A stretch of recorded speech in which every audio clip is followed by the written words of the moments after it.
Hello hello hello सभी को। आज हम स्टार्ट करेंगे रियल नंबर पे बेस्ड टॉप 20 क्वेश्चन, जो कि TQS मतलब टॉप क्वेश्चन सीरीज का पहला चैप्टर होने वाला है। अब देखो, जो रियल नंबर्स चैप्टर है इससे बहुत ज़्यादा हार्ड क्वेश्चंस नहीं आते हैं। तो हम जो क्वेश्चन जो डिवाइड करेंगे नंबर ऑफ क्वेश्चन, जैसे रियल नंबर में हमने टॉप 20 क्वेश्चन लिए तो बहुत ज़्यादा हार्ड क्वेश्चंस नहीं आते, बहुत ज़्यादा हार्ड चैप्टर नहीं है, इसलिए हम केवल टॉप 20 क्वेश्चंस करेंगे। मैं इसमें कोशिश करूंगा मोस्ट प्रोबेबल क्वेश्चन डालने की कि जो आपको हो सकता है, जो आने वाला आपका 2026 का बोर्ड एग्जामिनेशन है उसमें इसमें से कुछ क्वेश्चन या तो एग्जैक्ट यहीं से उठ के आए या फिर थोड़ा सा फेर बदल करके या फिर वैल्यूज चेंज करके आसपास इसके इर्द गिर्द आपको क्वेश्चन जो हैं वो देखने को मिलेंगे बोर्ड में। क्लियर है इतनी बात? तो आइए लेट्स स्टार्ट। स्टार्ट करने से पहले एक बात मैं और आपको बताना चाहूंगा कि हम इस जो सीरीज है इसमें जितने भी हम चैप्टर्स करेंगे इनको कैसे डिवाइड करेंगे। तो सबसे पहले हम करेंगे MCQs मतलब 1 मार्क का क्वेश्चन, जिसमें असर्शन रीजन भी होंगे, ऑब्वियस सी बात है। ठीक है, अब देखो ये अकॉर्डिंग टू चैप्टर चलता रहेगा। फिर नेक्स्ट 2 मार्क्स क्वेश्चन, फिर 3 मार्क्स क्वेश्चन, 5 मार्क्स क्वेश्चन, और ऑब्वियस सी बात है केस बेस्ड स्टडी मतलब 4 मार्क्स के क्वेश्चन। अब ऑब्वियस सी बात है इसमें हम कॉम्पिटेंसी बेस्ड क्वेश्चन भी डालेंगे ही डालेंगे। तो स्टार्ट करते हैं MCQs से। तो सबसे पहला क्वेश्चन कि if P is a prime number then HCF of P, P+1 is. अब देखो ऑब्वियस सी बात, एक चीज समझो, मेरी बात समझ ध्यान से। अगर कोई प्राइम नंबर है, अगर कोई प्राइम नंबर है तो उसके दो ही क्या होते हैं, फैक्टर्स होते हैं। एक तो वो खुद और एक वन, एक तो वो खुद और एक वन। तो देखो P कोई प्राइम नंबर है, वो P+1 एक और, मतलब कोई प्राइम नंबर में हमने वन और ऐड कर दिया। और हम किसकी बात कर रहे हैं? HCF की बात कर रहे हैं। HCF क्या होता है? Highest common factor. वो बड़ी से बड़ी संख्या, वो बड़ी से बड़ी संख्या जो दोनों को डिवाइड कर दे, जो क्या कर दे, दोनों को क्या कर दे, डिवाइड कर दे। तो मेरी बात ध्यान से समझना, जब भी आपको HCF निकालने को बोला जाए तो आप लोएस्ट पावर का मल्टीपल देखोगे, ठीक है। और जब भी आपको LCM निकालने को बोला जाए, ठीक है, आप हाईएस्ट पावर का देखोगे, हाईएस्ट पावर का देखोगे। जो भी वहां पर संख्या लिखी हुई, सीधी सी बात, बस इतनी बात ध्यान में रख लो। HCF निकालना है, HCF निकालना बोला जिसकी लोएस्ट पावर, ठीक है। LCM निकालना है जिसकी हाईएस्ट पावर हो। अगर मैं आपको इन वर्ड का मतलब बताऊं, HCF मतलब हाईएस्ट कॉमन फैक्टर, LCM मतलब लोएस्ट कॉमन मल्टीपल। इसमें हम फैक्टर देखते हैं, इसमें हम मल्टीपल देखते हैं, ठीक है। तो हमें वो लोएस्ट पावर का फैक्टर देखना है जो दोनों को डिवाइड कर दे, जो दोनों को डिवाइड कर दे। देखो फॉर एग्जांपल मैं इसमें बहुत अच्छे से आपको डिफरेंशिएट करके बताता हूँ। फॉर एग्जांपल 3, 4 और 6, ये मैंने 3 नंबर लिए, मेरी बात ध्यान समझना, ये मैंने 3 नंबर्स लिए और इनका मैं बोल रहा हूँ HCF और LCM निकालो। सबसे बहुत ध्यान से ये कॉन्सेप्ट समझो, बहुत ध्यान से।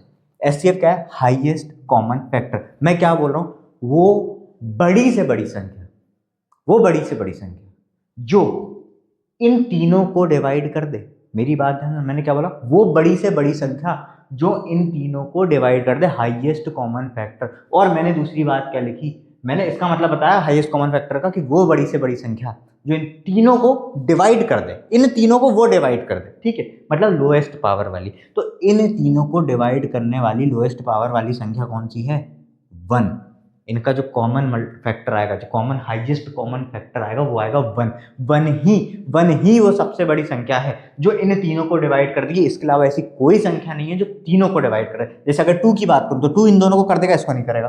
3 की बात करूं तो 3 इन दोनों को कर देगा, इसको नहीं करेगा। तो ऐसे ही कोई भी ऐसा नंबर नहीं होगा, ऐसा कोई भी नंबर नहीं होगा ये 1 को छोड़ के जो इन तीनों को पूरा का पूरा डिवाइड कर दे। अब मैं बात करूं LCM की। अब LCM के लिए भी सुनो। अब LCM क्या होता है? Lowest common multiple. तो LCM के लिए ये सुनो, वो छोटी से छोटी संख्या, वो छोटी से छोटी संख्या जो इन तीनों से डिविजिबल हो। मैं यहां क्या बोल रहा हूं? फैक्टर की बात कर रहे हैं तो वो बड़ी से बड़ी संख्या जो इन तीनों को डिवाइड कर दे।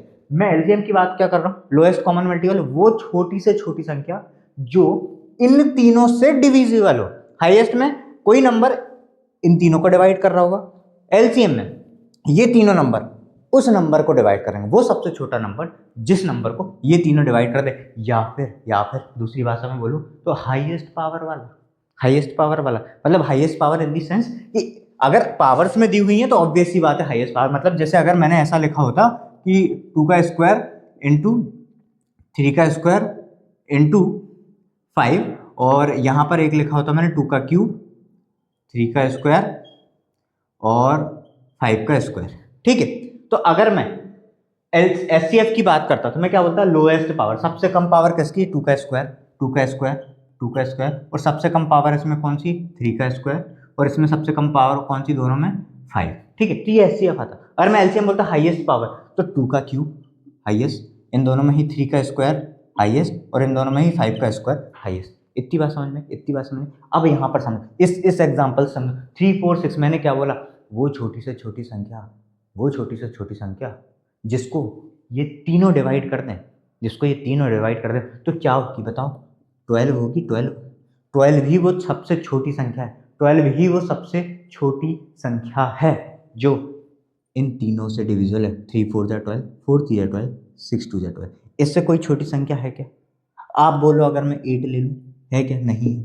आप बोलो 9 ले लूँ, है क्या? नहीं है। अरे 9 इससे इन दोनों से तो नहीं है ना, 8 इससे है, इन दोनों से तो नहीं है ना। ठीक है, तो 12 ही एकमात्र वो सबसे छोटी संख्या होगी जो इन तीनों से डिविजिबल होगी। ये बात अगर आप समझ गए, ये बात, ये जो मैंने आपको यहाँ पर बात बताई, ये बात आप समझ गए, आप एलसीएम एचसीएफ में कभी गलती नहीं करोगे। ये आप सोचना सीखो, इतना ये आप सोचना सीखो। आपसे रफ वर्क कोई नहीं पूछेगा, आपसे रफ वर्क ना सब्जेक्टिव में कोई पूछ रहा, ना ऑब्जेक्टिव में कोई पूछ रहा। आपको क्या ध्यान रखना है, ये कॉन्सेप्ट याद करना है, ये आपका टाइम बचाएगा। जिस दिन आपने ये कॉन्सेप्ट सोचना सीख लिया, ये आपका बहुत टाइम बचाने वाला है। ठीक है, और दूसरी बात मैंने क्या बताई, जब भी पावर वाले फैक्टर आए, तो ये अगर इसी एग्जाम्पल को मैं पावर वाले फैक्टर से बताऊं, तो देखो 3 4 6 एलसीएम लोगे, क्या आएगा, मतलब प्राइम फैक्टराइजेशन करोगे, क्या आएगा, ये 3, फिर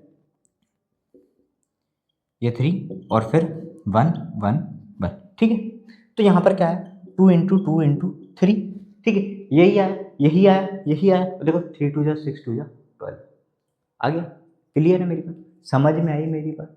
ये अगर आप सोचना सीख गए तो सबसे अच्छा काम क्या होगा, आप टाइम बचा पाओगे। अब आते हैं हम मेन क्वेश्चन पे। मेन क्वेश्चन पे अभी हमारे पास क्या निकालना, हमको highest common factor. Highest common factor मैंने आपको क्या बताया, वो संख्या जो इन दोनों को डिवाइड कर दे, वो संख्या जो इन दोनों को डिवाइड कर दे, वो कौन सी सबसे बड़ी संख्या। तो क्या होगी, इकलौती इनमें से एकमात्र 1 ही ऐसी संख्या है, इकलौती एकमात्र 1 ही एकमात्र ऐसी संख्या है जो p और p+1 को दोनों को ही डिवाइड कर दे, और यही क्या हो जाएगा इसका आंसर। p इसको कर सकता है, इसको नहीं करेगा, p+1 इसको कर सकता है, इसको नहीं करेगा, और ये तो खैर बात की बात, ये तो एलसीएम हो गया। हमें एचसीएफ निकालना, अगर एलसीएम पूछा होता तो ये आता भाई, ये आता, ये p से ये भी डिविजिबल है, और p+1 से को भी ये देखो ना, अरे p इंटू p+1 को आप p से डिवाइड करोगे हो जाएगा, और p इंटू p+1 को p+1 से डिवाइड करोगे तो भी हो जाएगा। तो ये तो एलसीएम है, ये वो सबसे बड़ी संख्या है, ये वो सबसे बड़ी संख्या है जिनको ये दोनों डिवाइड कर सकते हैं। अगर एलसीएम पूछा होता तो ये आंसर होता, एचसीएफ पूछा है तो 1 आपका आंसर होगा।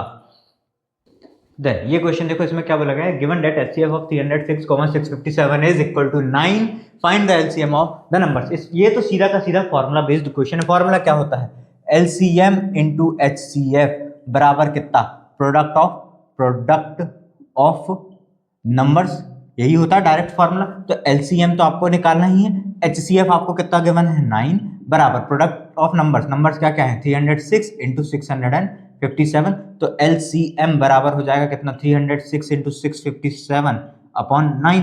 अब देखो 9 का डिविजिबल रूल तो पता ही होगा, जिनको जोड़ के 9 आ जाए, तो देखो यहाँ पर भी 9 आ रहा है, यहाँ पर 18 आ रहा है, मतलब ये भी या तो 9 आ जाए या 9 का मल्टीप्लाई आ जाए। तो बड़ी वाली संख्या काट लेते हैं हम, तो कितने बार चल जाएगी, 9 7 जा 63, 2 बचेगा 27, 9 3 जा 27, तो 73। तो 306 का मल्टीप्लाई करना है आपको 73 में, तो 70 + 3 लिख लें 73 को, तो ये 0 का 0 लगा लेते हैं, 7 6 जा 42, ये 4 आ जाएगा, 7 3 जा 21, और 6 3 जा 18, 1 3 3 जा 9, कितना होगा 8 3 9 10 11 12 13, 1 2 2, 2 2 3 3 8, ऑप्शन नंबर सी ही क्या हो जाएगा आपका लिए सही आंसर। देन आपसे क्या बोला गया, the product of a non zero rational number and N irrational number. देखो हमेशा याद रखना, जब भी आपसे नॉन जीरो रैशनल नंबर और एक इरेशनल नंबर का प्रोडक्ट पूछा जाए, एक रैशनल नंबर जो कि नॉन जीरो है, ठीक है, और एक इरेशनल नंबर, जब भी इन दोनों का प्रोडक्ट पूछा जाए तो हमेशा याद रखना, हमेशा ऑलवेज इर्रेशनल नंबर आएगा। एक रैशनल और एक इर्रेशनल, एक नॉन जीरो रैशनल और एक इर्रेशनल नंबर का प्रोडक्ट हमेशा हमेशा क्या आता है? इर्रेशनल आता है। फिर नेक्स्ट, फिर आपसे वही पूछेगा कि अगर ए और बी का HCF 12 और LCM 360 है और ए की वैल्यू 60 दी गई है तो बी कितना होगा? वही उसी फॉर्मूले पे based HCF into LCM into HCF equal to product of numbers, product of number.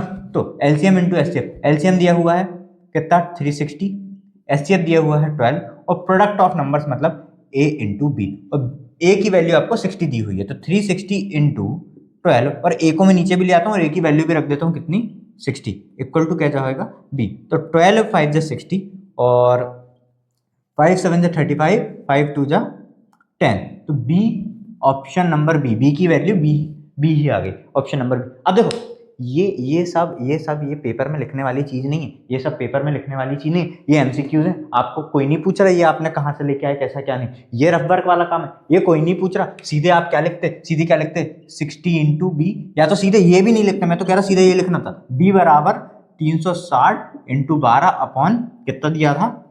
60।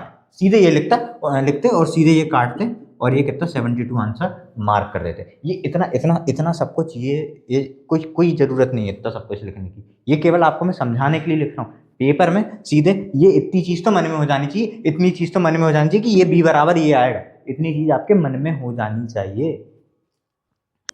Then next question है हमारे सामने असर्शन और रीजन बेस्ड। यहाँ पर आपको एक असर्शन और एक रीजन दिया जाएगा और आपको 4 ऑप्शन दिए जाएंगे जिसमें से आपको बताना रहेगा कि कौन सा सही है कौन सा गलत। और हाँ, ये जितने भी मैं क्वेश्चंस करवा रहा हूँ इसकी फ्री पीडीएफ आपको मेरे टेलीग्राम चैनल पर मिल जाएगी और टेलीग्राम चैनल का लिंक जो है आपको डिस्क्रिप्शन बॉक्स में मिल जाएगा। ठीक है, तो असर्शन आपसे क्या बोला गया है? The number 6 to the power n where n is a natural number can not end with the digit 0।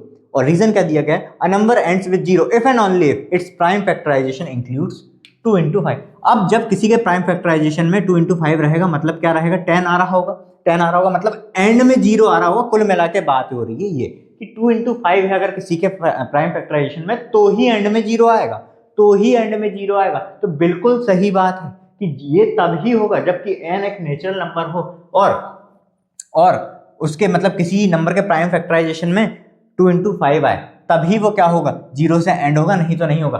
But यहां पर 6 to the power n है, 6 to the power n है और 6 के प्राइम फैक्टराइजेशन में 2 into 3 आता है, 6 के प्राइम फैक्टराइजेशन में 2 into 3 आता है। इसलिए इन्होंने क्या बोला है? Can not end with the digit 0। 0 से कब एंड होगा? जब प्राइम फैक्टराइजेशन में 2 into 5 है। बट 6 के प्राइम फैक्टराइजेशन में 2 into 3 आएगा, 2 into 3 आएगा जो कि 0 नहीं आएगा आखिरी में। तो मतलब असर्शन भी बिल्कुल सही है और रीजन भी बिल्कुल सही है और रीजन करेक्ट एक्सप्लेनेशन भी है। ये तभी होता जब 2 into 5 आता। तो ऑप्शन नंबर क्या हो जाएगा? ए ही क्या हो जाएगा? आपके लिए सही आंसर हो जाएगा। फिर नेक्स्ट, अब यहां से जो है आपके 2 मार्क्स के क्वेश्चन स्टार्ट हो रहे हैं। ठीक है, तो सबसे पहला क्वेश्चन है find the HCF and LCM of 144 and 180 using the prime factorization method. बहुत ही आसान क्वेश्चन है। आपको क्या करना है? 144 का प्राइम फैक्टराइजेशन करना है और 180 का करना है। तो 144 का आप प्राइम फैक्टराइजेशन करो तो क्या आएगा? 2 7 14, 2 2 4, फिर 2 3 6, 2 6 12, फिर 18, 9, 3 एंड 1। तो 144 का प्राइम फैक्टराइजेशन हो गया 1 2 3 और 4, 2 की पावर 4 इंटू 3 का स्क्वायर, 3 का स्क्वायर। अब ये तो रफ वर्क वाला काम है ना। और 180 का प्राइम फैक्टराइजेशन करोगे तो 90, फिर 45, फिर कितने बाद में कट गया? 3 1 3, 3 5 15, फिर 3 5 एंड 5 1।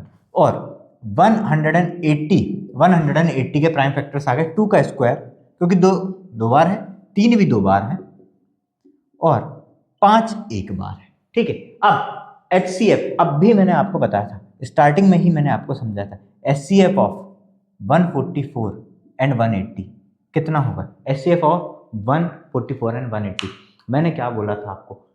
जब भी आपको एचसीएफ निकालना रहे तो आप लोएस्ट पावर वाले देखोगे फैक्टर्स। देखो लोएस्ट पावर किसकी है? इन दोनों में लोएस्ट कौन सा है? 2 का स्क्वायर। सिंपल, सबसे आसान तरीका यही है। एचसीएफ निकालना लोएस्ट देखो, एलसीएम निकालना हाईएस्ट पावर देखो। तो लोएस्ट पावर कहाँ है इन दोनों की? 2। ठीक है, इन दोनों की लोएस्ट पावर क्या है? देखो कॉमन होना चाहिए, कॉमन हाईएस्ट कॉमन फैक्टर की बात हो रही तो कॉमन इन दोनों में 2 और 3 है, 5 तो आ ही नहीं रहा है, 5 तो आ ही नहीं रहा है, इन दोनों में 3 स्क्वायर ही है। तो ये कितना है, 2 का स्क्वायर 4, 3 का स्क्वायर 9, 9 4 जा 36। फिर LCM ऑफ 144 एंड 180, इसमें मैंने आपको क्या बताया, जब भी आपको लोएस्ट कॉमन मल्टीपल निकालना रहे, LCM निकालना रहे, हाईएस्ट पावर, देखो हाईएस्ट पावर यहाँ पर क्या है 2 की पावर 4, यहाँ पर क्या है 3 का स्क्वायर, 3 का स्क्वायर, और यहाँ पर क्या बच गया एक 5। देखो इसमें सारे ही लेने हैं, इसमें सारे ही लेने हैं। SCF में क्या खास बात होती है, केवल हम जो भी दोनों में कॉमन कॉमन दिखता है वो 5 नहीं था, हमने 5 नहीं लिया। LCM निकालते समय आपको सारे लेने हैं जिनकी भी हाईएस्ट पावर, तो 5 की पावर 1 तो 5 का 5, तो 2 2 जा 4, 2 जा 8, 2 जा 16 एंड 2 9 इंटू 5, 16 5 जा कितना होता है 80, और 80 इंटू 9, 9 8 जा 72, तो 720 क्या हो जाएगा, LCM हो जाएगा। HCF आएगा आपका 36 और LCM आएगा आपका कितना 720। अब देखो आपसे बोला क्या गया है, ऐसा वो सबसे बड़ा नंबर ढूंढना है जो 445 और 572 को डिवाइड करे और 4 और 5 क्या बचा दे, रिमाइंडर बचा दे। तो अब एक बात सोचो, वो नंबर ठीक है जो इन दोनों को डिवाइड भी कर रहा है और रिमाइंडर 4 और 5 भी बचा रहा है। तो अगर मैं आपसे ये बात करूं तो क्या वो कौन सा एग्जैक्ट नंबर होगा, वो मेरी बात ध्यान समझो, 445 को कोई नंबर डिवाइड कर रहा है, 445 को कोई नंबर डिवाइड कर रहा है तो वो कितना बचा रहा है, 4 बचा रहा है, ठीक है मेरी बात समझना। 572 को सेम नंबर 572 को डिवाइड कर रहा है तो कितना बचा रहा है, 5 बचा रहा है। तो ग्रेटेस्ट मतलब मैंने आपको पहले ही बोल दिया, निकालना क्या है हमको, हाईएस्ट कॉमन फैक्टर HCF निकालना है इन दोनों नंबर्स का जो भी आ रहा है, ठीक है। अब मेरी बात ध्यान समझो, जब वो नंबर 445 को डिवाइड कर रहा है तो 4 आ रहा है, नीचे कितना बच रहा है 4, 572 को डिवाइड कर रहा है तो 5 बच रहा है। इसका मतलब क्या, अगर मैं इसमें से 4 माइनस कर दूं, मेरी बात ध्यान सुनना, ये 4 बच क्यों रहा है, ये एक्स्ट्रा है ना, ये एक्स्ट्रा ना, 4 बच क्यों रहा है, ये एक्स्ट्रा है। अगर मैं इसमें से 4 कम कर दूं तो मुझे क्या मिल जाएगा, एग्जैक्ट नंबर मिल जाएगा। मतलब 445 में से मैं 4 घटा दूं मतलब कितना 441, तो 441 वो एग्जैक्ट नंबर होगा, 441 वो एग्जैक्ट नंबर होगा जिसको वो नंबर का पूरा डिवाइड कर देगा, पूरा डिवाइड कर देगा। हमें तो वो नंबर पता लगाना है ना, जो इसको डिवाइड कर रहा है पूरा, ठीक है ना। अगर 4 बचा रहा है तो 4 माइनस करना पड़ेगा तो एग्जैक्ट, यहाँ पर 5 बचा रहा है तो 5 माइनस करना पड़ेगा तो एग्जैक्ट। तो हम सबसे पहले क्या लिखेंगे, सबसे पहले आप क्या लिखोगे, the number exactly divisible is 445 minus 4 equal to कितना 441 एंड 572 माइनस कितना 5 इक्वल टू कितना 567। ठीक है। तो ये वो दो नंबर आए जो कि एग्जैक्टली डिविजिबल होंगे, the numbers exactly divisible are कर लो यहाँ पर, the numbers exactly divisible are, the numbers which are exactly divisible are 441 and 567. So HCF of क्या 441 and 567, HCF of 441 and 567 ही आपको निकालना है। तो यहाँ पर साइड में आ जाओ, रफ वर्क में आ जाओ। अब आप ये मत बोलने लगना ये क्या हो गया, ये तो एलसीएम निकलता है। अरे देखो ध्यान से देखो, फिर से बता रहा हूँ, मैंने आपको ये शॉर्ट्स पे भी बताया हुआ है, मैं फिर से यहाँ पर बता रहा हूँ आपको। देखो HCF अलग अलग निकालो, कॉमन फैक्टर लो, लंबी प्रोसेस है, इस अच्छे ये करो ना जो मैं बता रहा हूँ। क्या आपको क्या निकालना है, आपको इसमें क्या करना है, इस प्रोसेस में क्या करना है, आपको वो नंबर देखना है जो दोनों को डिवाइड करता, टू नहीं करता। हम एलसीएम नहीं ले रहे हैं, ना ही मैं आपको HCF निकालने की शॉर्ट ट्रिक बता रहा हूँ। अब वो नंबर देखो, इसमें ये रब वाला काम है, वो नंबर देखो जो दोनों को डिवाइड करते हो। 4 4 1 8 9, 7 5 12 और 6 18, मतलब 3 वो नंबर होगा जो डिविजिबिलिटी रूल आपको पता होना चाहिए। फिर 3 1 जा 3, कितना बचेगा आपके पास 14, 3 4 जा 12, 3 7 जा 21, फिर 3 1 जा 3, फिर आपके पास कितना बचा 26, 3 जा 24, 3 9 जा 27, तो 7 8 9 10 11 12 9 10 18, ये फिर से 3 से कट रहा है, फिर से 3 से कटता है, 3 4 जा 12, 3 9 जा 27 और 3 6 जा 18, 3 3 जा 9, फिर ये 7 से कट रहे हैं दोनों, 7 7 जा 49 और 7 9 जा 63। अब ऐसा कोई नंबर नहीं है, 1 ही है, 1 को छोड़ के, मतलब हम तो वो देख रहे हैं ना जो एग्जैक्ट है, 1 से किसी की मल्टीप्लाई करो वही रहे ना। तो अब ऐसा कोई कॉमन नंबर नहीं है जो दोनों को काट दे। तो HCF कितना होगा, 3 का स्क्वायर इंटू 7। बस इतना सीख जाओ आप, इतना सीख जाओ, अलग अलग निकालना फिर कॉमन लेना वो सब हटाओ, वो सब हटाओ, ये सीख जाओ बस, ठीक है। तो 3 का स्क्वायर इंटू 7, तो 3 का स्क्वायर कितना 9 और 9 7 जा क्या 63, और 63 क्या हो जाएगा आंसर। आप रफ में करके देख लो, चाहो तो करके देख लो। 445 को 63 से डिवाइड करो, 4 बचेगा। 572 को 63 से डिवाइड करो, 5 बचेगा। और यही तो आपको निकालना था कि वो नंबर जो इसको डिवाइड करे तो इतना बचे, इसको करे तो इतना बचे, तो आंसर क्या हो जाएगा 63।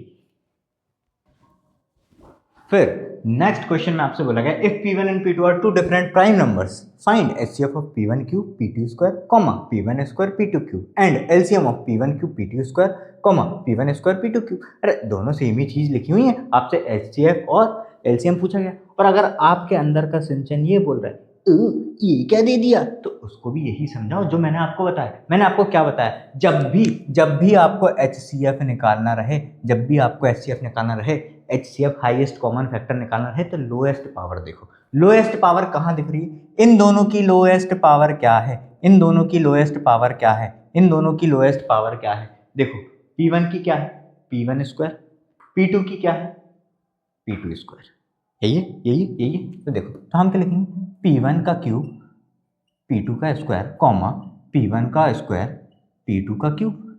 मैंने क्या बोला लोएस्ट पावर देखो P1 और P2 की, P1 और P2 की लोएस्ट पावर देखो।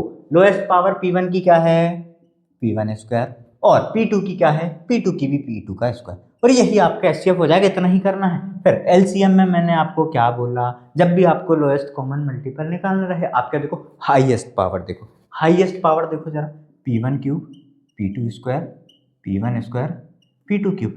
P1 और P2 की हाईएस्ट पावर, P1 और P2 की, इससे कर लो एक ही बात है। तो P1 की हाईएस्ट पावर क्या है, P1 की हाईएस्ट पावर क्या है P1 क्यूब, और P2 की हाईएस्ट पावर क्या है P2 क्यूब। यही आंसर हो गया भाई। मल्टीप्लाई ही तो रहता ना बीच में मल्टीप्लाई ही तो रहता ना, P1 square into P2 square, ये HCF हो गया, P1 cube into P2 cube, ये LCM हो गया। देन आपसे क्या पूछा गया है कि show that 5 into 7 into 13 plus 7 into 5 is a composite number. अब देखो कंपोजिट नंबर क्या होते हैं, 1 जिसका फैक्टर हो, वो खुद हो और उसके अलावा भी हो, 1 हो खुद हो और उसके अलावा भी हो, ठीक है। तो अब एक बात समझो, इसको हम रीअरेंज कर लेते हैं। क्या कर लेते हैं, 5 इंटू 7 इंटू 13 लिखा है, प्लस 5 इंटू 7 है तो इसको वापस से 5 इंटू 7 लिख दूँ, कोई बुराई तो नहीं। अब यहाँ से दोनों जगह से क्या कॉमन आ रहा है, 5 इंटू 7 क्या आ रहा है, 5 इंटू 7 क्या आ रहा है, दोनों जगह से कॉमन आ रहा है, तो हम 5 इंटू 7 कॉमन ले लेंगे, 5 इंटू 7 कॉमन ले लेंगे। ब्रैकेट में क्या बचेगा, यहाँ पर 13 प्लस यहाँ पर क्या बचा 1। अरे 5 इंटू 7 तो यहाँ आ गया ना, यहाँ पर बचा 13 और यहाँ से आ गया तो यहाँ पर बचा 1, तो कुल मिला के हमारे पास क्या आ रहा है 5 इंटू 7 इंटू कितना 13 प्लस 1 कितना 14। मेरी बात समझे, 5 इंटू 7 और इधर क्या आ रहा है ब्रैकेट में 13 प्लस 1 इंटू 14 आ रहा है। अब एक चीज़ समझो, ये जो भी नंबर आ रहा है, इसमें 1 और खुद को छोड़ के अलग से 2 प्राइम फैक्टर्स है, कौन कौन से 5 और 7। तो हम क्या लिख देंगे, चाहो तो इसको प्रोडक्ट करके भी लिख सकते हो। प्रोडक्ट करके कितना आएगा 7 5 35 इंटू 14 करना है आपको, 35 इंटू 14 करना है, तो 350 और 4 5 22 4 12 13 14 बचा। तो 490 ये आ रहा है 490। तो 490 के अपार्ट फ्रॉम वन क्या है, कितने फैक्टर हैं 5 और 7 और प्राइम फैक्टर्स हैं 5 और 7। और ऐसे तो देखा जाए तो 2 इंटू 7 करोगे तो 2 7 और 5 तीनों आ रहे हैं। इसको और अगर आपको जुड़न डालो तो 490 बराबर क्या आ रहा है 2 इंटू 5 इंटू 7 का स्क्वायर। अरे इस 14 को क्या लिख सकते हो 2 इंटू 7 लिख सकते हो ना, तो 2 इंटू 5 इंटू 7 का square. Since the given number is having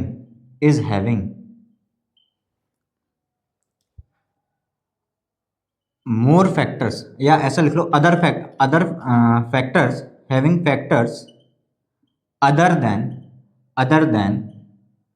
one and itself, therefore it is a क्या कंपोजिट नंबर।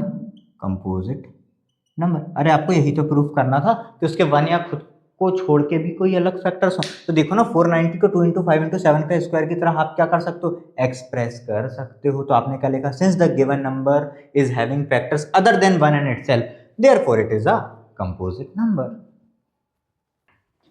देन नेक्स्ट आपके सामने क्वेश्चन है, prove that 1/√2 is an irrational number.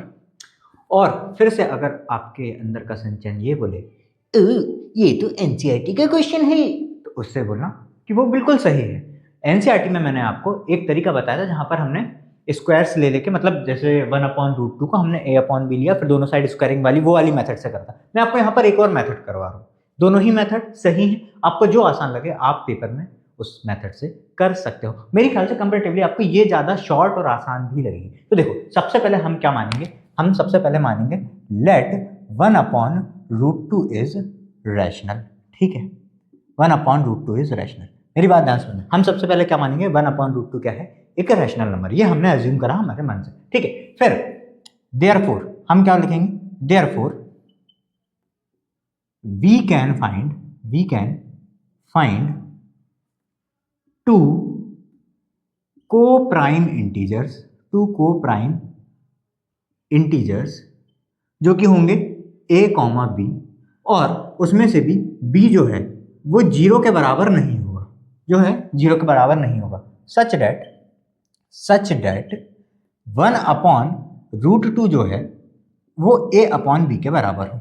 मेरी बात समझे, हमने क्या बोला कि 1/√2 को हमने रैशनल मान लिया और हमने लिखा कि अगर ये रैशनल है तो हम दो को-प्राइम इंटीजर्स मान सकते हैं, हम दो को-प्राइम इंटीजर फाइंड कर सकते हैं a, b, जहां पर b is not equal to 0 होगा, क्योंकि अगर यहां 0 आने लगा तो ये इन्फिनिटी की तरफ जाएगा। ठीक है, तो such that 1/√2 equal to a/b, या फिर मैं √2 की वैल्यू निकालूं तो ऐसा, मतलब इसी को मैं क्या लिख सकता हूं, b/a बराबर √2। अरे b इधर गया, a नीचे आया और √2, या फिर दोनों साइड का रेसिप्रोकल कर दिया, जैसे भी आपको समझना हो। तो b/a क्या आया, √2।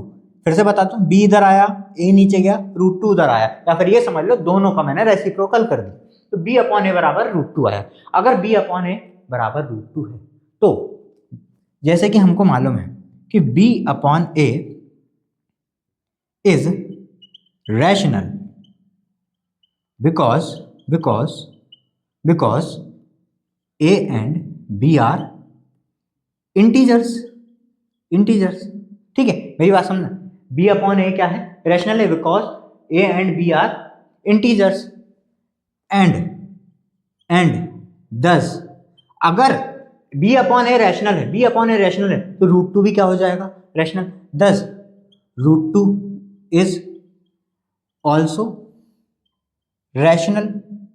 इसका मतलब क्या हुआ, अगर b/a रैशनल है क्योंकि a और b इंटीजर्स हैं, इसका मतलब क्या, √2 भी रैशनल होगा, but it contradicts the fact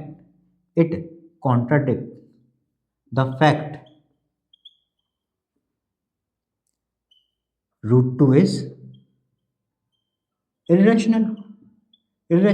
अरे देखो हमको फैक्ट क्या पता है कि √2 इरेशनल है, तो अगर √2 is also rational but it contradicts the fact √2 is irrational. अरे भाई हमने क्या प्रूव करा, b/a क्या है, √2 के बराबर, और b/a अगर रैशनल हुआ क्योंकि a और b इंटीजर्स हैं, इसका मतलब √2 भी रैशनल हुआ। बट ये क्या कॉन्ट्राडिक्ट करेगा कि √2 इज इरेशनल है, इस फैक्ट को वो कॉन्ट्राडिक्ट करेगा। तो देयरफॉर हम क्या लिखेंगे, therefore our assumption 1/√2 is rational is false। so क्या हुआ, 1/√2 is irrational। बस इतना सा आपको करना है, देखो मैं फिर से समझा दे रहा हूँ। पहले हमने क्या लिया, 1/√2 को हमने रैशनल माना, अगर ये रैशनल माना तो हम दो को प्राइम इंटीजर्स निकाल सकते हैं a और b, जहां पर b is not equal to 0 रहेगा, सच दैट 1/√2 बराबर क्या हो, ए अपॉन बी हो। तो यहीं से मैंने इसको क्या निकाला, बी अपॉन ए बराबर क्या हो, √2 हो। और बी अपॉन ए रैशनल होगा क्योंकि ए एंड बी क्या है, इंटीजर्स हैं। इसका मतलब अगर ये रैशनल है तो इसका मतलब √2 भी रैशनल हुआ। But it contradicts the fact √2 is irrational. But ये तो कॉन्ट्राडिक्ट कर रहा है ना कि √2 इररेशनल है। भाई √2 रैशनल और इररेशनल दोनों एक समय पे दोनों चीजें कैसे पॉसिबल है? इसलिए हम क्या लिखेंगे, therefore our assumption 1/√2 is rational is false. तो जो हमने अजम्पशन लिया था पहले कि 1/√2 जो है रैशनल है, 1/√2 इज रैशनल, वो गलत हो जाएगा। तो क्या बन जाएगा, रैशनल नहीं है तो क्या बन गया, 1/√2 इज इररेशनल। और यही आपको, इतना ही आपको क्या है पेपर में भी करके आना है। देन फिर से आपके सामने क्वेश्चन है, prove that 5 - 2√3 is an irrational number given that √3 is irrational. अब आपको यहाँ पर √3 इररेशनल ऑलरेडी गिवन है। अब देखो सुनो, फिर से हम क्या बोलेंगे, लेट 5 - 2√3 इज रैशनल। ठीक है, फिर से हमने यही मान लिया। फिर से हम क्या लिखेंगे, therefore we can find two coprime integers a and b is not equal to 0 such that same to same वही लिखना आपको, 5 - 2√3 बराबर क्या हो जाएगा, a अपॉन b। ठीक है, ये हमने फिर से मान लिया। अब क्या करो, a अपॉन b को इधर ले आओ, -2√3 को इधर ले जाओ, तो ये हो जाएगा 5, ये इधर आएगा तो माइनस में a अपॉन b, ठीक है, इक्वल टू ये माइनस का तो उधर जाके प्लस का 2√3। ठीक है, इतनी बात समझ में, इतनी बात क्लियर है। फिर क्या काम करो, इस 2 को भी यहाँ ले जाओ, और मैं थोड़ा सा पलट के लिख दूँ या नहीं भी लिखूँ तो भी कोई दिक्कत नहीं है। तो इसको नीचे लेके आओगे तो देखो, पहले इधर एलसीएम लूंगा तो ये हो जाएगा 5b - a whole upon b बराबर 2√3, एक लाइन और बढ़ा दे रहा हूँ। अब 2 को नीचे ले आओ, ये हो जाएगा 5b - a अपॉन 2b। इतनी बात क्लियर है, इतनी बात क्लियर है। मैंने क्या काम करा, यहाँ एलसीएम लिया, 5b - a whole upon b। ठीक है, फिर इस 2 को भी कहाँ ले आया, नीचे ले आया, तो 5b - a whole upon 2b बराबर क्या आया, √3। फिर से आपको वही लिखना है, since a and b are integers, so 5b - a upon 2b will also be rational, ठीक है, rational, and thus √3 is also rational, but it contradicts that √3 is irrational। ये भी लिख सकते हो कि it contradicts the fact that √3 is irrational। therefore 5 - 2√3 is irrational। बस इतना ही करा।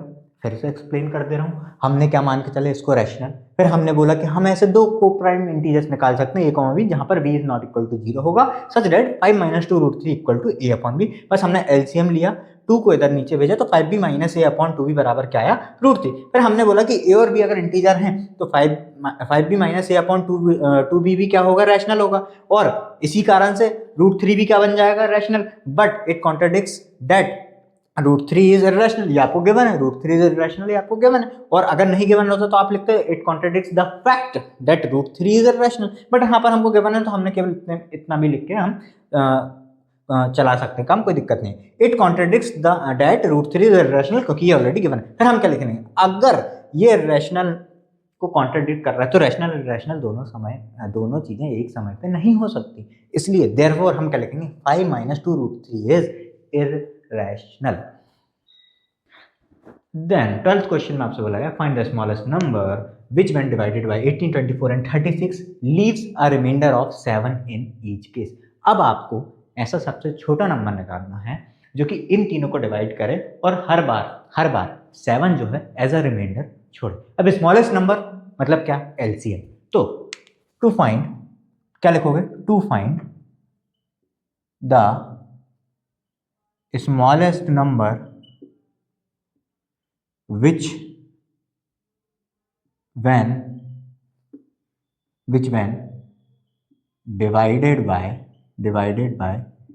18, 24 and 36 leaves a remainder of 7, we will find LCM of 18, 24, 36। ठीक है, तो फिर LCM of 18, 24, 36 ऐसा लिखना है यहाँ पर। फर्स्टली वी विल फाइंड ऐसा लिखना है ना। when divided by 18, 24, 36 leaves a remainder of 7, firstly we will find LCM of 18, 24 and 36। सबसे पहले हम क्या निकालेंगे, LCM। ठीक है, तो LCM निकालो यहाँ पर साइड में 18, 24 और 36 का फटाफट निकाल लेंगे अपन। रखना ये 9, 12, 18, फिर 9, 6, 9, फिर से 3, 9, 9 और फिर ये 3 और फिर ये 3। ठीक है, अब एक एक आ जाएगा। 3 3 जा 9, 2 2 जा 4, 9 4 जा 36, 36 2 जा 72। या पहले ऐसा लिख लूँ एक बार। ठीक है, तो ये आ जाएगा आपके पास कितना, 72। अब सुनो मेरी बात सुनो, ये तो वो नंबर आया जो इन तीनों से डिविजिबल है। ये तो वो नंबर आया जो 18, 24, 36 तीनों से डिविजिबल है। ये तो वो नंबर आया, बट रिमाइंडर नहीं छोड़ रहा है अभी। फिर अब now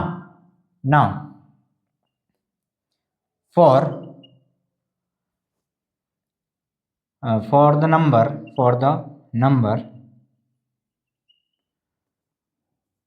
to leave the remainder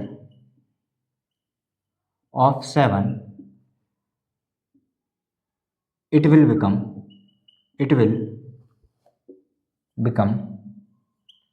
कितना, 72 प्लस 7 कितना हो जाएगा, 79।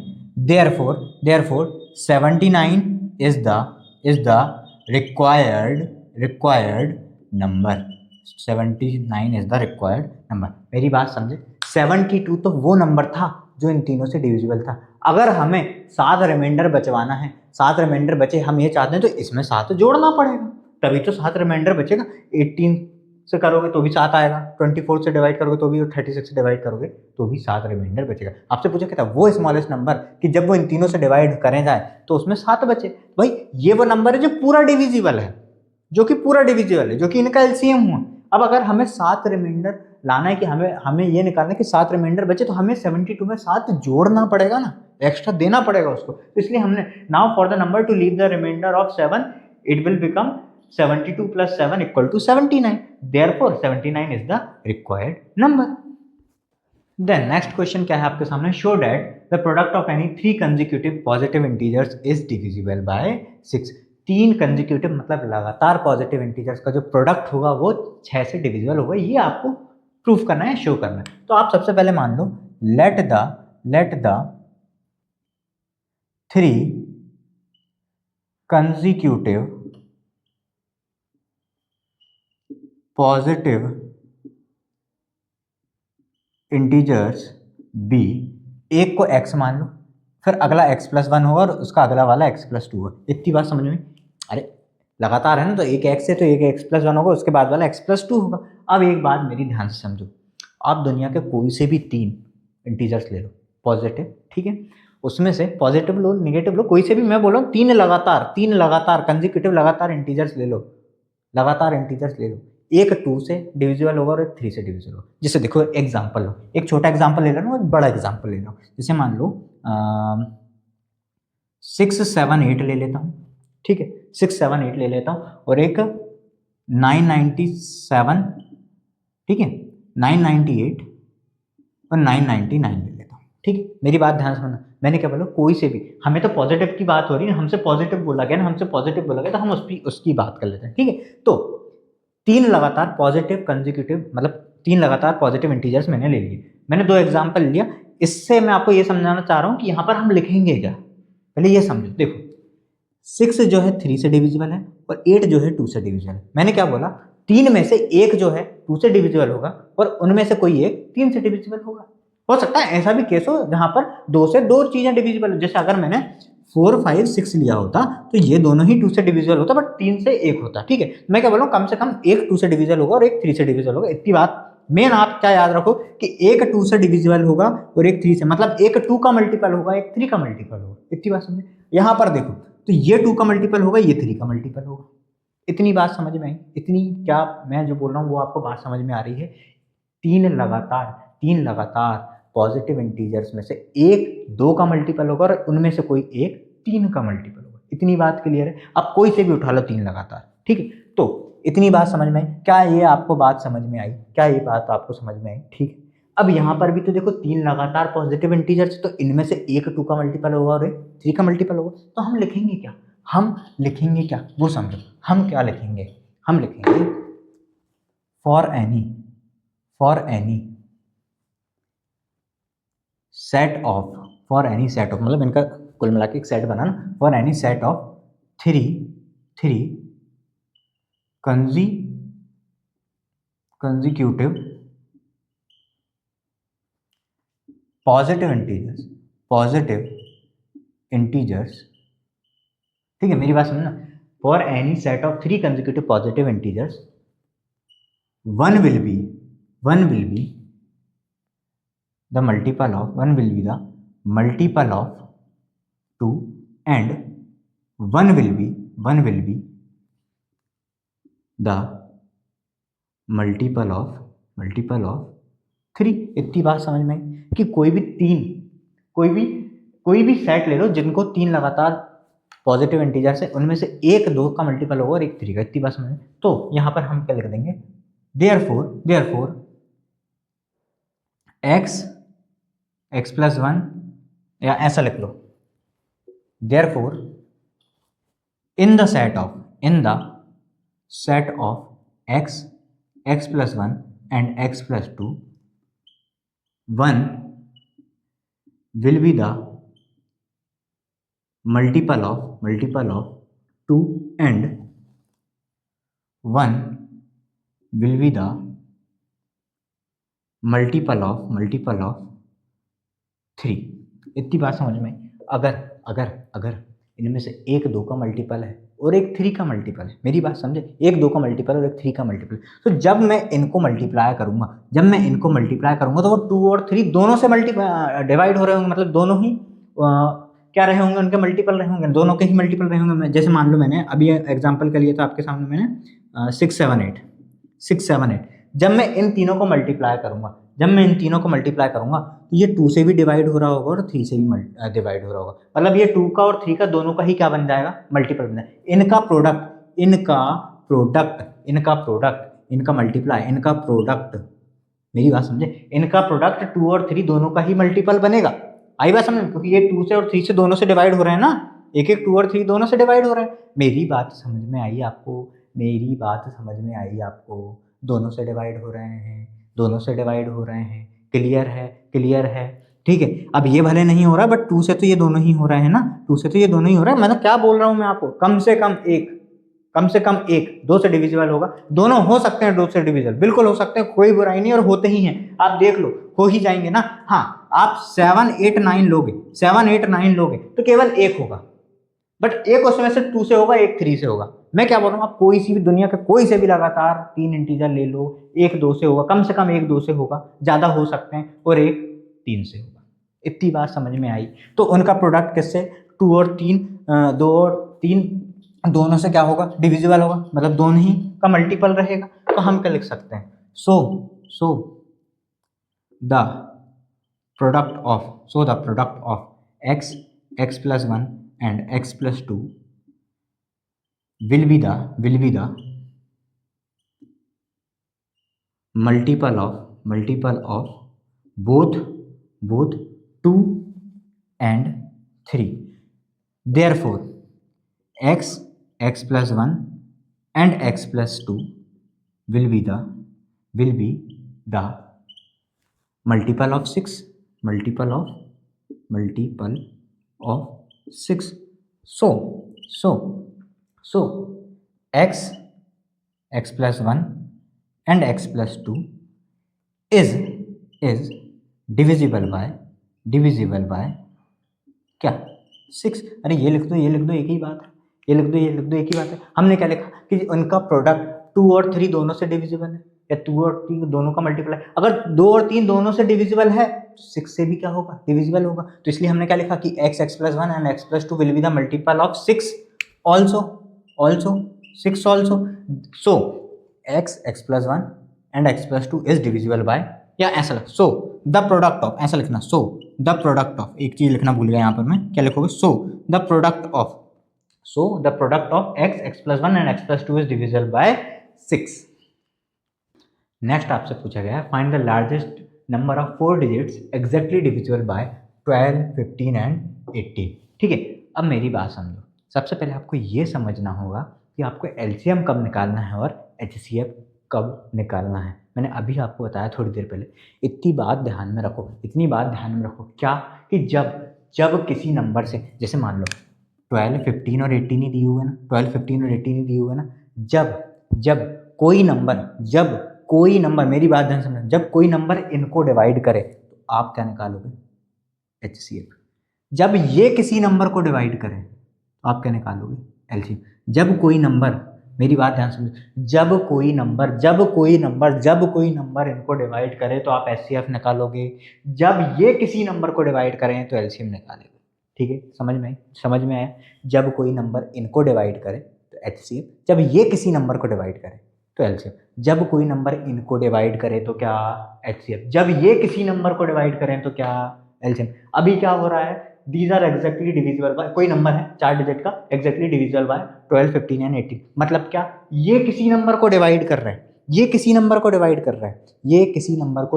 रहे हैं, तो क्या निकालेंगे हम, एलसीएम। जब कोई नंबर इनको डिवाइड कर रहा था, जब कोई नंबर इनको डिवाइड करे तो एचसीएफ, जब ये किसी नंबर को डिवाइड करे तो एलसीएम। ठीक है, अभी हमसे क्या बोला गया, ये कोई नंबर है जो इनसे एग्जैक्टली डिविजिबल, मतलब ये किसी नंबर को डिवाइड कर रहा है, तो हम क्या निकालेंगे, एलसीएम। सो सबसे पहले निकालो LCM of 12, 15, 18।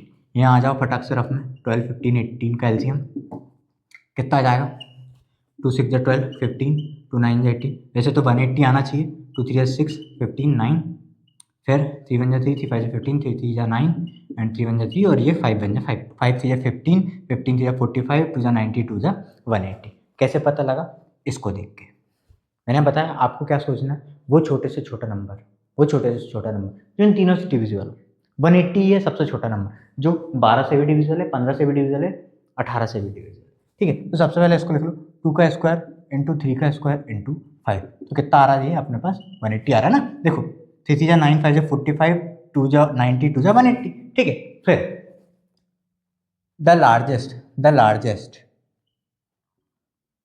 Number of 4 digits कितना होता है, 9 9 9 9। यही लार्जेस्ट नंबर है 4 डिजिट का, यही लार्जेस्ट नंबर है 4 डिजिट का। इतनी बात समझ में आई, यही क्या है, 4 डिजिट का लार्जेस्ट नंबर है। ठीक है, so the remainder after dividing 9999 by 180 is equal to, बताओ। देखो मैंने क्या बोला, ये 180 क्या है, इनका एलसीएम है। 180 क्या है, इनका एलसीएम है। जब मैं 9999 को 180 से डिवाइड करूंगा तो कुछ ना कुछ बचेगा, पूरा का पूरा डिविजिबल नहीं है।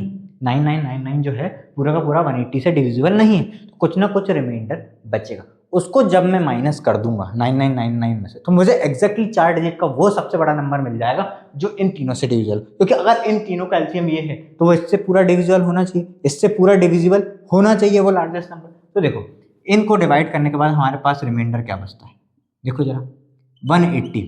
देखो 18 5 जा होता है 90, तो 180 5 जा होगा 900। ठीक है, तो कितना बचा हमारे पास, 99 और एक 9, फिर से 180 5 जा 900, तो हमारे पास रिमाइंडर कितना बचा, 99। तो रिमाइंडर क्या आया, 99। इतनी बात समझ में, रिमाइंडर आया हमारे पास 99।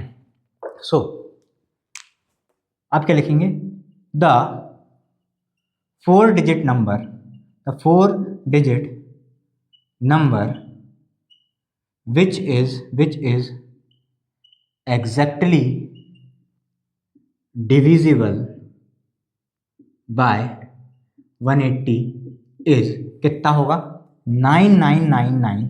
ये क्या है, ये तो पूरा डिविजिबल नहीं, इसको डिवाइड करें तो 99 बच रहा है, तो 99 मुझे घटाना पड़ेगा। 9999 माइनस 99 इक्वल टू कितना, इसमें से 9 में से 9 गया 0, 9 में से 9 गया 0, मतलब कितना 9900।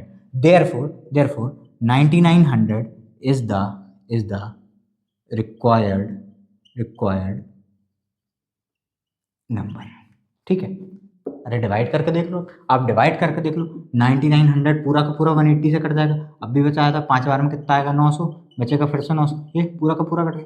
ठीक है, पूरा का पूरा कट गया। तो अब आंसर क्या है, आंसर क्या है हमारे पास 9900। तो 9900 वो सबसे बड़ा 4 डिजिट का नंबर है जो इन तीनों से डिविजिबल है। इन तीनों से डिविजिबल मतलब इनके एलसीएम से डिविजिबल, इनके एलसीएम से डिविजिबल मतलब 99 रिमाइंडर आ रहा है, 99 रिमाइंडर आ रहा है, तो उसको हमने क्या करा 9999 में से माइनस कर दिया, तो हमें वो 4 डिजिट का एग्जैक्टली सबसे बड़ा नंबर मिला जो कि 180 से डिविजिबल। तो 180 से डिविजिबल है तो इन तीनों से भी डिविजिबल होगा, तो 9900 ही क्या होगा, वही रिक्वायर्ड नंबर होगा।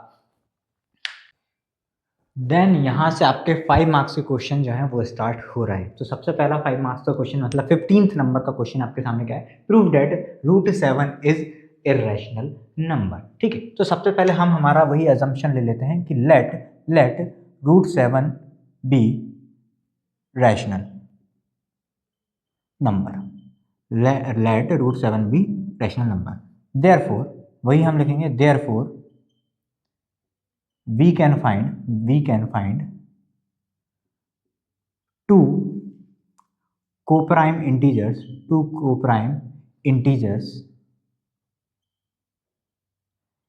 a b where b is not equal to 0 such that क्या लिखते थे हम, √7 बराबर क्या a अपॉन b। इतनी बात समझ में, √7 बराबर a अपॉन b। क्या आप इतनी बात समझे, क्या आप इतनी बात समझे इतनी बात। तो इसका मतलब क्या, मैं ये भी लिख सकता हूँ b इंटू √7 बराबर a, ये भी लिखा जा सकता है, कोई इसमें बुराई तो नहीं है, कोई इसमें बुराई तो नहीं है। अब हम क्या करेंगे, स्क्वायरिंग बोथ साइड्स।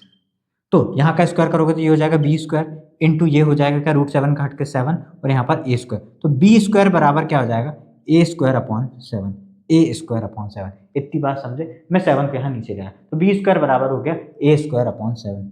अब कोई नंबर मतलब 7 जो है अगर a² को डिवाइड कर रहा है तो a को भी तो कर ही रहा होगा, अगर a² को डिवाइड कर रहा है 7 तो a को भी तो कर ही रहा होगा। तो ऐसा लिख लेंगे, if 7 divides a², then it also divides a। ठीक है, अगर वो a² को डिवाइड कर रहा है तो a को भी डिवाइड करेगा। तो मैं क्या मान लेता हूं कि जो, देखो मेरी बात समझो, मैं क्या बोल रहा हूं कि 7 अगर एक इस a² को डिवाइड कर रहा है तो 7 a को भी डिवाइड करेगा। तो मैं क्या मान लूँ, लेट a बराबर 7c। ठीक है, लेट a बराबर 7c। ये आया कहाँ से, अरे मैंने मान लिया a अपॉन 7 क्या है, c के बराबर है, तो a बराबर क्या हो गया 7c। मेरी बात समझे ना, अगर a² को 7 डिवाइड कर रहा है तो वो a को भी करेगा, और a अपॉन 7 को मैंने c मान लिया अपनी मर्जी से, तो फिर a बराबर क्या हो गया 7 इंटू सी। अब इस a की वैल्यू आप कहाँ पुट कर दो, यहाँ पर पुट कर दो। ठीक है, इस a की वैल्यू यहाँ पर पुट कर दो, तो ये हो जाएगा b² बराबर a की वैल्यू क्या रखना हमको 7c, तो 7c का स्क्वायर अपॉन 7। तो मतलब क्या, b² बराबर क्या आया 7 इंटू 7 का स्क्वायर ये होगा c² अपॉन 7। ये इसलिए लिखा ताकि मैं 7 से 7 काट दूँ, तो b² बराबर क्या आ जाएगा 7c², एंड c² की वैल्यू जब निकालूंगा तो 7 नीचे आएगा, तो b² अपॉन 7। मेरी बात समझे, क्या आप मेरी बात समझे, जनरल मैंने सॉल्व करा और कुछ नहीं, मैंने a अपॉन 7 बराबर c लिया, मतलब a बराबर 7c होगा, और इस a बराबर 7c को मैंने कहाँ लिख दिया, यहाँ पर इस वाली इक्वेशन में। इसको चाहो तो आप फर्स्ट पे मार्क कर दो, तो ऐसे लिखना putting this value in first, putting this value in equation first, चाहो तो आप ऐसा भी लिख सकते हो, ठीक है। तो मैंने यहाँ पर करा, तो ए स्क्वायर की जगह पे मैंने क्या रखा, एक ही जगह पे 7c रखा, तो ए स्क्वायर था तो 7c का स्क्वायर हो गया, तो मैंने 7 से 7 काट दिया, बचा मेरे पास b स्क्वायर बराबर 7c स्क्वायर। इतनी बात समझे। फिर मैंने 7 को नीचे भेज दिया, तो c स्क्वायर बराबर क्या बचा, b स्क्वायर अपॉन 7। अब मैं फिर से वही बात लिखूंगा, if 7 divides it's, if 7 divides b square, then it also divides b। इतनी बात समझे। मतलब इधर से क्या निकल के आया कि 7 जो है a को भी डिवाइड कर रहा है और 7 जो है b को भी डिवाइड कर रहा है। 7 क्या a और b दोनों को डिवाइड कर रहा है, That means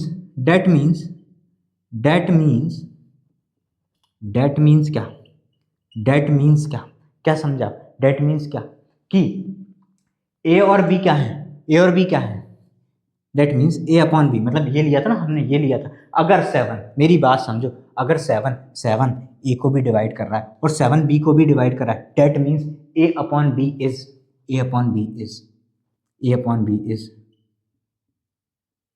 rational, a upon b is rational, a upon b क्या है, रैशनल है। And √7 is also rational, which contradicts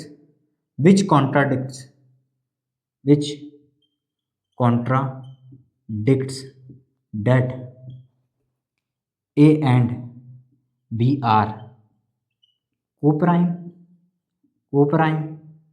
therefore √7 is irrational। मेरी बात समझे। हमने लास्ट लाइन में क्या लिखा कि अगर 7 a को भी डिवाइड कर रहा है और 7 b को भी डिवाइड कर रहा है, मतलब a अपॉन b जो है वो रैशनल हो जाएगा और √7 इज ऑल्सो रैशनल। मगर ये किसको कॉन्ट्राडिक्ट कर रहा है कि a और b क्या है, को-प्राइम है। क्यों?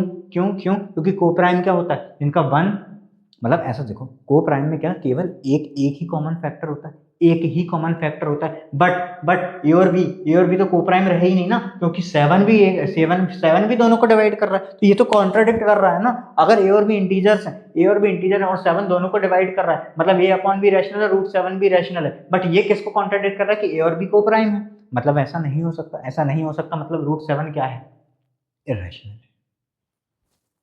देन 16th क्वेश्चन में आपसे क्या बोला गया है, 3 sets of English, Hindi and mathematics books have 96, 240 and 336 books respectively. मतलब इंग्लिश में 96 हैं, हिंदी में 240 और मैथमेटिक्स में 336 बुक्स हैं।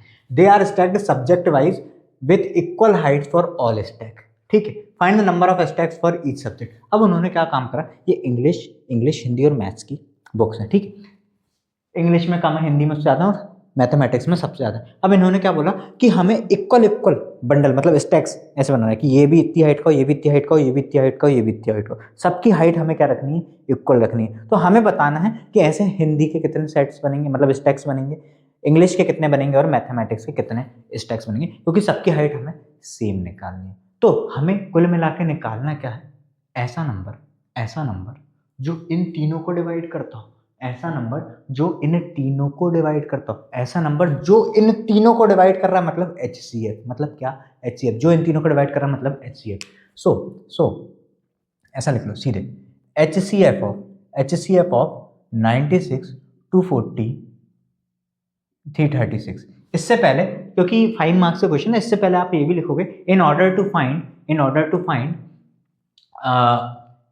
the stacks of equal height subject wise, we will first find the SCF of 96, 240 and 336। तो SCF of, मैंने आपको क्या बताया, 96, 240 अलग अलग निकालने से अच्छा क्या, ऐसा लिख के निकाल लो, जब तक डिवाइड करते रहो, जब तक ये किसी कॉमन नंबर से कटते जा रहे हैं। तो ये देखो कितने बार में जाएगा, कितने 2 4 8, 2 8 16, फिर 120, 2 1 2 और 2 6 12 और और 2 8 16, फिर 24, 60, 84, 12, 30, 42, फिर 6 15 21 और 3 से कट जाएगा, 3 2 6, 5 15, 3 7 21। अब ऐसा कोई भी नंबर नहीं जो इन तीनों को काट दे, ठीक है। तो यही SCF हो जाएगा। 3 2 जा 6, 2 जा 12, 2 जा 24, 2 जा 48। तो इसको पहले 2 की पावर 4 इंटू 3 लिख लेता हूँ, कितना आया हमारे पास 48 आया हमारे पास इन तीनों नंबर्स का HCF। इन तीनों नंबर्स का HCF आ गया हमारे पास कितना 48। अब देखो मतलब हमें क्या पता लग गया, कि 48 बुक्स आनी चाहिए एक स्टैक में, एक में 48, फिर दूसरे में 48, फिर तीसरे में, ऐसे सारी 48 बुक्स का क्या बनेगा स्टैक्स बनेगा। So therefore the number of books in each stack will be 48। ये क्या है, नंबर ऑफ बुक्स आई हर एक स्टैक में। फिर हम क्या लिखेंगे, फॉर द स्टैक ऑफ, सबसे पहले क्या है इंग्लिश क्या लिखोगे, total number of books upon books in one stack for the number of stack, ऐसा, या नंबर ऑफ स्टैक और ले, for the number of stacks of English, for the number of stack of English books. ठीक है, एक का formula में लिख दे रहा हूँ, ये जनरल फॉर्मूला है जो आपको पता होना चाहिए। अरे भाई आपको किसी चीज़ की गिनती निकालनी है कितनी बनेगी, तो टोटल में से एक का डिवाइड कर दो। जैसे मान लो क्या लिखूँ मैं, total number of English books upon क्या number of books in one stack, और एक स्टैक में नंबर ऑफ बुक्स कितनी 48, तो total number of English books कितनी है 96 अपॉन 48 करोगे कितने बार कटेगा 2 बार, तो ये क्या आ गई 2। मतलब इंग्लिश की बुक के 2 स्टैक्स बनेंगे, मतलब एक ये इतने में पूरी इंग्लिश की बुक आ गई। अब फिर similarly for the number of stacks of Hindi books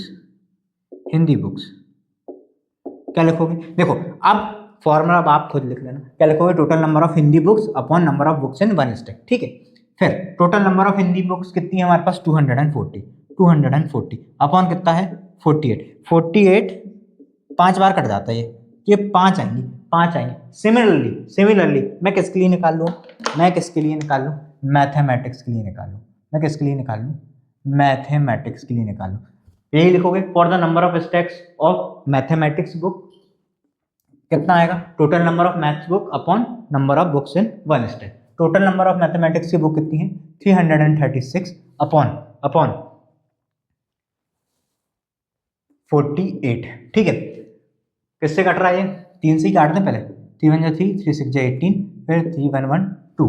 ठीक है, फिर 4 से काट देते हैं, 4 4 16, 4 2 8 9 10 11 12, नहीं 8 9 10 11, मतलब कितने बार में जा रहा है 4 8 जा 32, और फिर 4 7 जा 28। मतलब मैथमेटिक्स में 7 बुक होगी, 7 स्टैक्स बनेंगे, 7 स्टैक्स बनेंगे टोटल। ठीक है, मेरी बात समझ में, आपको क्या निकालना था, find the number of stacks of each subject. English के कितने 2, हिंदी के कितने आए 5, और मैथ्स के कितने आए 7।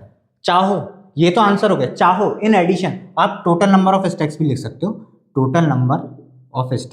सकते हो, आपकी मर्जी है। टोटल नंबर पूछा नहीं है, पर आप लिखने को लिख सकते हो, कोई इसमें बुराई तो नहीं है। तो 2 + 5 + 7 मतलब कितना 5 7 और 7 14 14, तो 14 जो है टोटल नंबर ऑफ स्टैक्स हो जाएंगे। देन नेक्स्ट क्वेश्चन में क्या बोला गया, prove that √2 + √5 is an irrational number.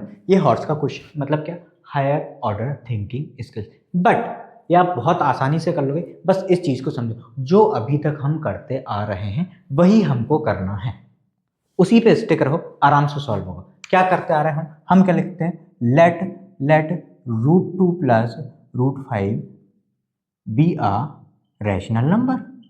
हम सबसे पहले यही तो मानते हैं कि ये क्या है, एक रैशनल नंबर है। फिर हम क्या लिखते हैं, therefore we can find two coprime integers a comma b where b is not equal to 0 such that क्या लिखते थे हम, √2 प्लस √5 बराबर क्या, a अपॉन b, इतनी बात लिखते थे हम। अब क्या कर लो, इस √2 को इधर ले जाओ तो ये हो जाएगा √5 बराबर a अपॉन b माइनस √2। अरे पॉजिटिव √2 है, इधर आके माइनस हो जाएगा। अब क्या करो, सिंपल स्क्वायर कर दो दोनों साइड का। हम लिखेंगे स्क्वायरिंग बोथ साइड्स। जब इसका स्क्वायर करोगे √5 का तो केवल 5 बचेगा बराबर। अब ये तो पता होगा ना, a माइनस बी का होल स्क्वायर क्या होता है, a square plus b square minus 2ab। इतनी बात समझ, बस इसमें लगाओ तो ये पूरी टर्म a है, ये पूरी टर्म b है, तो a स्क्वायर मतलब a square upon b square. अरे इस पूरे का स्क्वायर करोगे तो a square upon b square आएगा माइनस प्लस ये वाला प्लस √2 का स्क्वायर 2, ये माइनस 2 इंटू a कितना है, मतलब ये पूरा a अपॉन बी इंटू ये √2।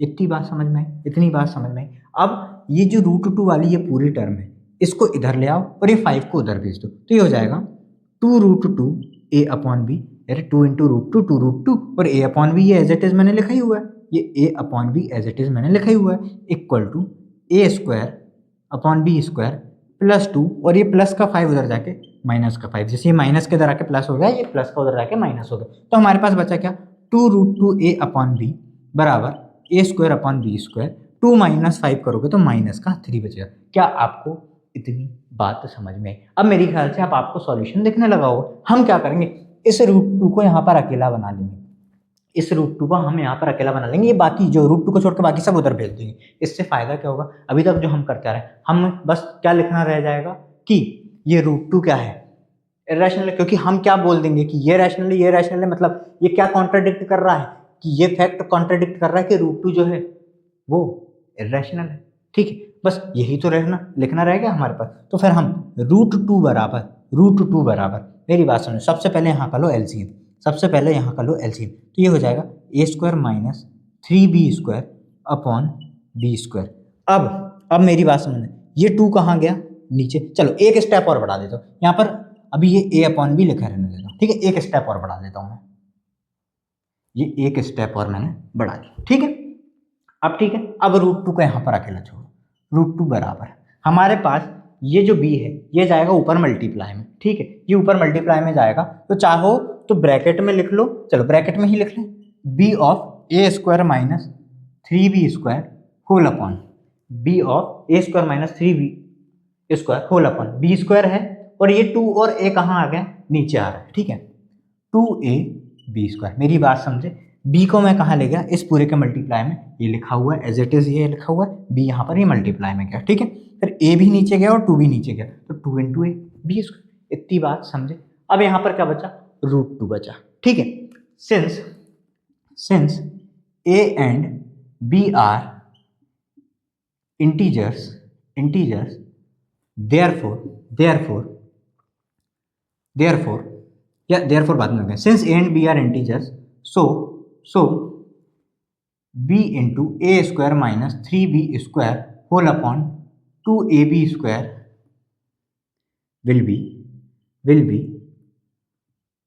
will be rational and thus √2 will also be rational, which contradicts the fact that √2 is irrational.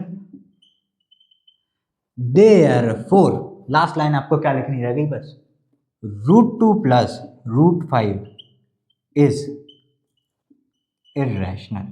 समझ गए, वही काम करा जो अभी तक हम करते आ रहे हैं, √2 को आइसोलेट करा, अकेला करा, फिर हमने ये प्रूफ करा क्योंकि a और b इंटीजर हैं, ठीक है, और तो ये पूरा क्या बन जाएगा, रैशनल, और ये रैशनल हुआ मतलब ये रैशनल हुआ, मतलब √2 भी रैशनल है, जो कि क्या कॉन्ट्रडिक्ट करता है, उस फैक्ट को कॉन्ट्रडिक्ट करता है कि √2 क्या होगा, इर्रेशनल होगा, इसलिए √2 प्लस √5 क्या होगा, इरेशनल होगा।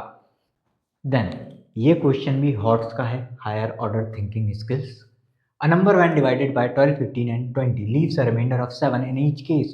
If the number is also divided by 13, find the smallest such number. अब देखो फिर से SCF या LCM में से क्या निकालना, क्या बोला गया है, कोई नंबर इनसे डिवाइड हो रहा है, इनसे डिवाइड हो रहा है तो LCM, कोई नंबर इनको डिवाइड कर रहा होता तो HCF, इनसे हो रहा है तो LCM। तो निकाल लो जल्दी से LCM ऑफ 12, 15, 20।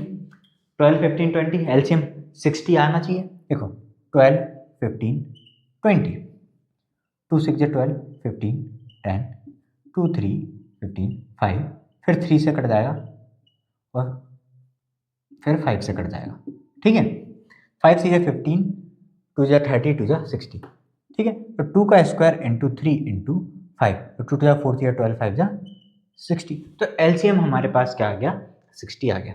अब मेरी बात समझो, अभी तक क्वेश्चन में आपसे ये बोला जा रहा था कि ये कोई नंबर को डिवाइड करना है और रिमाइंडर 7 बज रहा, ऐसा आपको ग्रेटेस्ट 4 डिजिट या ऐसा जो भी है कुछ भी एक आपको दिया जा रहा था। इस बार ऐसा कुछ भी नहीं बोला गया, हमको बिल्कुल कुछ नहीं पता है कि कितने डिजिट का नंबर है, क्या नंबर है, कुछ नहीं पता है। बस हमको ये पता है कि जब इन तीनों से डिवाइड करेंगे तो 7 जो है वो रिमाइंडर बचेगा। क्लियर सी बात है, 7 जो है वो रिमाइंडर बच रहा हो। दूसरी बात हमको केवल इतना गिवन है, इसके अलावा हमको ये गिवन है कि ये जो है 13 से डिविजिबल, ये नंबर जो है 13 से डिविजिबल है। अब मेरी बात समझो, अगर कोई नंबर 13 से डिविजिबल है, मतलब देखो इन तीनों का LCM आया 60, ठीक है, और इन तीनों से डिवाइड करने पे रिमाइंडर कितना बच रहा था, 7 रिमाइंडर छोड़ रहा था। मेरी बात ध्यान समझना जो मैं बोल रहा हूँ, 7 रिमाइंडर छोड़ रहा था, ठीक है, 7 रिमाइंडर छोड़ रहा था और गिवन है कि 13 से डिवाइडेड है। तो मैं जो लिख रहा हूँ वो ध्यान से देखो, to be the number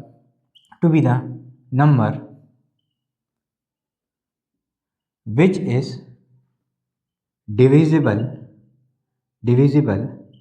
by 13, it should be 7 more than the multiple of the LCM of 12, 15 and 20। मेरी बात ध्यान से देखो, मेरी बात ध्यान से समझो, ठीक है, सुनो ध्यान से। मैंने क्या बोला कि अगर कोई नंबर जो 13 से डिविजिबल है वो कितना होगा, 7 ज़्यादा होगा किसके मल्टीपल से, LCM के 12, 15 और 20 के। 12, 15 और 20 के LCM के मल्टीपल से 7 ज़्यादा होगा। देखो इसी को मैं एक इक्वेशन में बता रहा हूँ, फिर आप ज़्यादा अच्छे से समझोगे। Let the number be capital N मान लेते हैं, ठीक है। तो कोई नंबर है n, मेरी बात सुनना, कोई नंबर है n, let the number be n which is divisible by 13, ठीक है। अब हमने क्या कंडीशन लिखी, अगर कोई नंबर है वो 13 से डिविजिबल है तो वो 7 ज़्यादा होना चाहिए किसके, LCM के मल्टीपल के, ठीक है। तो LCM का कोई मल्टीपल हमने मान लिया उसका मल्टीपल k है, इससे कितना ज़्यादा, 7 ज़्यादा। इतनी बात क्या आप समझे, जो मैंने लिखा वो समझो। यहाँ पर अगर कोई नंबर, मान लो ये n वो नंबर है जो कि 13 से डिविजिबल है, और इसको 13 से डिविजिबल होने के लिए कोई इनके जो LCM है, इनका जो LCM है इसका मल्टीपल होना चाहिए, प्लस इससे क्या होना चाहिए, 7 ज़्यादा होना चाहिए।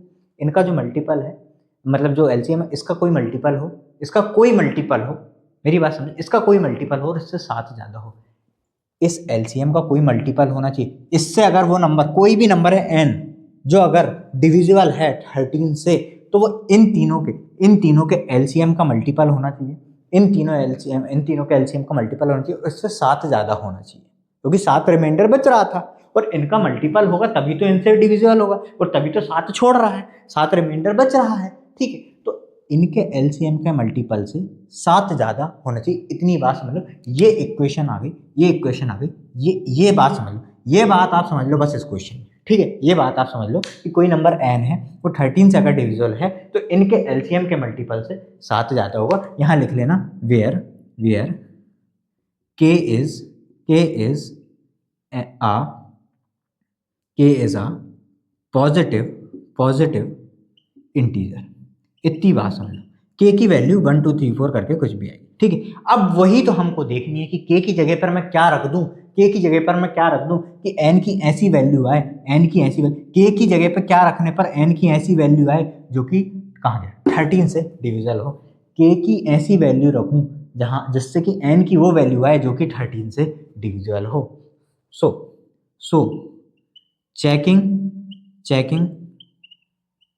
Divisibility bye 13। तो हमें 13 से डिविजिबिलिटी चेक करनी पड़ेगी। तो सबसे पहले हम लेंगे, अज्यूम करेंगे फॉर k इक्वल टू 1, ठीक है। तो n बराबर क्या होगा 60 इंटू 1 प्लस 7, मतलब n बराबर क्या आया 67। क्या 67 13 से डिविजिबल है? नहीं है। तो हम क्या लिखेंगे 67 is not divisible by 13 and leaves the remainder. देखो 13 से डिविजिबल है, अगर कोई चीज़ 13 से डिविजिबल है तो कोई भी रिमाइंडर नहीं बचना चाहिए। हमें तो वही नंबर ढूंढना ना, जो पूरा 13 से डिविजिबल हो, रिमाइंडर तो बचना ही नहीं चाहिए। तो एंड लीव द रिमाइंडर, देखो 13 से डिविजिबल 13 5 जा होता है 65, तो रिमाइंडर बचेगा 2। 13 5 जा होता है 65, तो रिमाइंडर बचेगा 2। तो अगर जब 13 से डिविजिबल नहीं है, 67 is not divisible by 13 and leave the remainder 2। इतनी बात समझ, बस इतनी ही बात समझ लो। हमको क्या दिमाग में डाल लो, हमको क्या ढूंढना है, वो नंबर ढूंढना है, वो n ढूंढना है, n की वो वैल्यू ढूंढनी है जो 13 से पूरी डिविजिबल हो। तो हमको k की वैल्यू एक एक करके रखनी पड़ेगी। तो k इक्वल टू 1 पे तो नहीं आया, ठीक है। मैं यहाँ कर देता हूँ बाकी बचा हुआ। k इक्वल टू 2 रखोगे तो n इक्वल टू, डायरेक्ट लिख रहा हूँ मैं, ठीक है, ये आप करना, ठीक है। 60 इंटू टू, अब यहाँ पर k की जगह पे 2 रखूंगा, तो 60 इंटू 2 120 प्लस 7 127। फिर से क्या लिखोगे, क्या 127 डिविजिबल है? क्या 127 13 की पहाड़े में आता है? 13 के पहाड़े में नहीं आता 127। 13 9 जा होता है 1117, मतलब 117 होता है 13 9 जा, ठीक है। और ये कितना है 127, और 13 10 जा तो 130 होता है, तो ये तो नहीं आएगा। तो हम क्या लिखेंगे 127 is not divisible by 13 and leaves the remainder. कितना रिमाइंडर छोड़ेगा बताओ, कितना रिमाइंडर बचेगा भाई? 9 बार में आ रहा 117, 9 बार में आ रहा 117। मेरी बात समझे, कितना रिमाइंडर बचा? ये 0 ये 1, कितना रिमाइंडर बचा? 10 रिमाइंडर बचा, एंड लीव द रिमाइंडर 10। इतनी बात समझे। अब k इक्वल टू 2 पे तो नहीं आया, k इक्वल टू 3 पे देखें, k इक्वल टू 3 पे n की वैल्यू क्या होगी? जब हमने यहाँ पर 3 रखा तो 63 जा 180 प्लस 7, क्या आ गया आपके पास 187। क्या 187 डिविजिबल है? 13 बन जाए 13, कितना बचा 57। ये भी नहीं है, पर देखो मैं फिर भी कर देता हूँ। कितना 13 4 जा 52, कितना बचेगा हमारे पास 5, रिमाइंडर 5 बचेगा। इतनी बात समझे। फिर हम यहाँ पर क्या लिखेंगे 187 is not divisible by 13 and leaves the remainder. कितना रिमाइंडर छोड़ रहा है भाई? कितना रिमाइंडर बच रहा है? 5। Leave the remainder 5। इतनी बात तो समझे। क्या आपको इतनी बात समझ में आई? ये 5 रिमाइंडर छोड़ दिया इसने भी। अब क्या बच रहा है? एक और चीज, अब 4 पे और चेक करते हैं, 4 पे और चेक करते हैं। k इक्वल टू 4, n बराबर कितना होगा भाई? 60 इंटू 4 करोगे वो होगा 240 प्लस 7 247। क्या 247 डिविजिबल है 13 से? क्या 247 डिविजिबल है?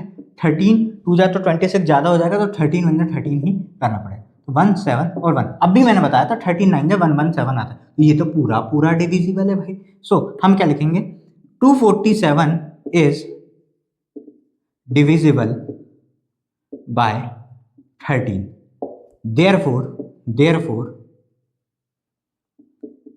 the required number is 247। इतना आपको करना पड़ेगा, आई बात समझ में। तो 247 ही वो सबसे छोटा नंबर है, जब 12, 15 और 20 से डिवाइड करा जाए तो 7 रिमाइंडर भी छोड़े और वो 13 से पूरा पूरा डिविजिबल भी हो। फिर जो आपके 19th और 20th नंबर के क्वेश्चन हैं वो है केस स्टडी बेस्ड क्वेश्चंस, ठीक है, जो कि आपके 4 मार्क्स के आते हैं, ठीक है। तो आपको सिनेरियो क्या गिवन है, a track is circular, Arun takes 12 minute and Bharti takes 18 minute for 1 round, कि देखो and they start at the same point and time moving in the same direction.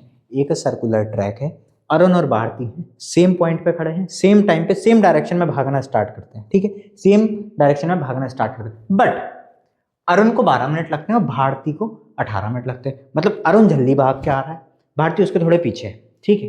तो ऐसे ऐसे ही करते करते एक समय आएगा जब वो स्टार्टिंग पॉइंट पे फिर से मिल रहे होंगे। देखो ये क्वेश्चन भी दिया हुआ है, after how many minutes will they meet again at the starting point. Obvious ही बात है, ये अगर थोड़ा थोड़ा क्या ऐसे ऐसे कवर करते करते एक पॉइंट आएगा जहां पर ये स्टार्टिंग पॉइंट पे फिर से मिल रहे होंगे।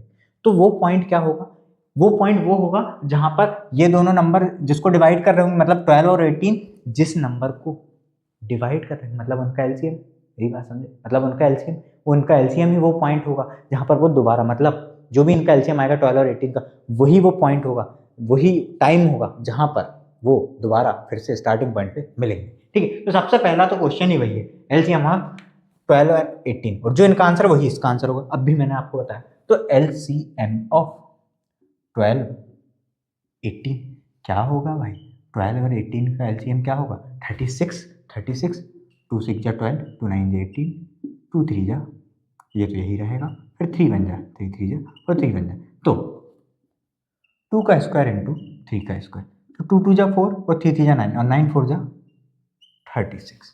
सिंपल सी बात, ठीक है। बस मैंने आपसे क्या बताया, अब भी मैंने क्या बताया, दोनों भाग रहे हैं, अरुण थोड़ा तेज भाग रहा है, भारती उससे थोड़ी स्लो है, बट धीमे धीमे एक पॉइंट आएगा जब वो फिर से स्टार्टिंग पॉइंट पे मिलेंगे, और वो नंबर क्या होगा जो 12 और 18 दोनों से डिविजिबल होगा, तभी तो मिल पाएंगे ना। और जब दोनों से कोई नंबर डिविजिबल मतलब एलसीएम, तो सीधी सी बात हम क्या लिख लेंगे कि after 36 minutes they will meet again at the starting point,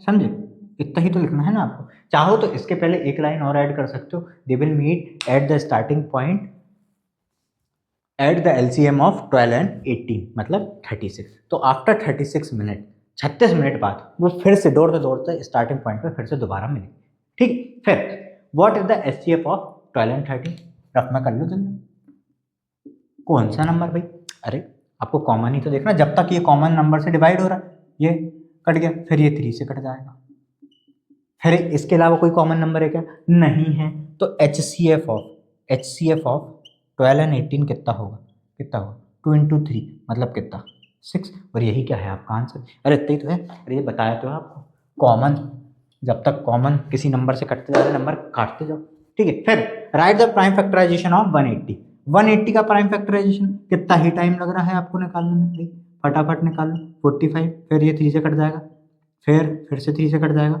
और फिर 5 से कट जाएगा, फिर 180 बराबर 2 का स्क्वायर इंटू 3 का स्क्वायर इंटू 5। केवल आपको प्राइम फैक्टराइजेशन लिखने को बोला ना, ये लिख तो दिया, यही तो है, 2 का स्क्वायर इंटू 3 का स्क्वायर इंटू 5, और यही क्या हो जाएंगे आपके केस स्टडी के क्वेश्चंस के आंसर हो जाएंगे। द नेक्स्ट क्वेश्चन में आपसे क्या बोला गया, a farmer wants to construct a rectangular field whose dimensions are 300 meter by 150 meter. He plans to use square paving stones to of the largest possible size for the entire field. अब आपसे बोला गया है, एक कोई farmer है जो कि रेक्टेंगुलर फील्ड बना रहा है, रेक्टेंगुलर फील्ड बना रहा है जिसकी साइड क्या है, कितने बाय कितने की, 300 मीटर बाय 150 मीटर की है, ठीक है। अब और उसने क्या प्लान करा कि इसके अंदर जो है ऐसे स्क्वायर पेविंग स्टोन्स लगाए, वो ऐसे ऐसे करके, ठीक है, ऐसे ऐसे करके स्क्वायर पेविंग स्टोन्स लगाए, ठीक है। अब पहला क्वेश्चन है, find the largest possible side length of the square paving stone in metre. मतलब ये जो स्क्वायर पेविंग स्टोन लगाएगा इनकी लार्जेस्ट पॉसिबल साइड लेंथ निकालनी है।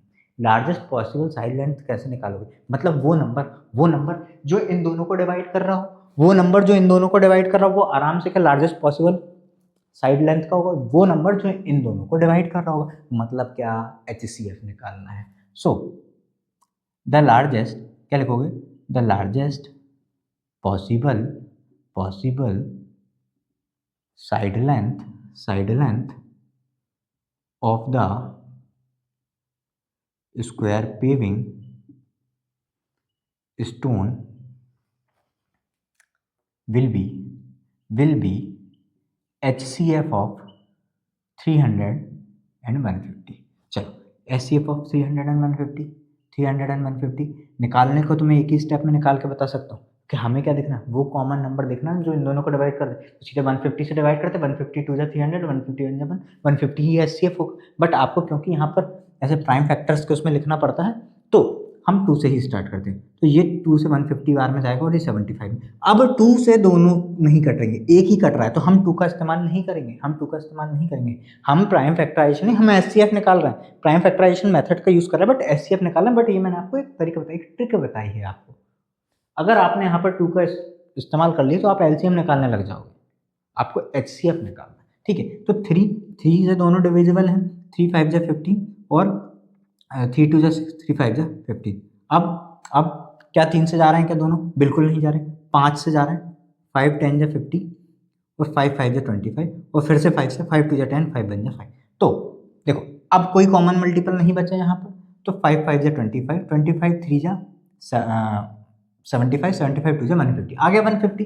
तो क्या लिखोगे, 2 इंटू 3 इंटू 5 का स्क्वायर, मतलब कितना 150 काय में निकालना था, मीटर।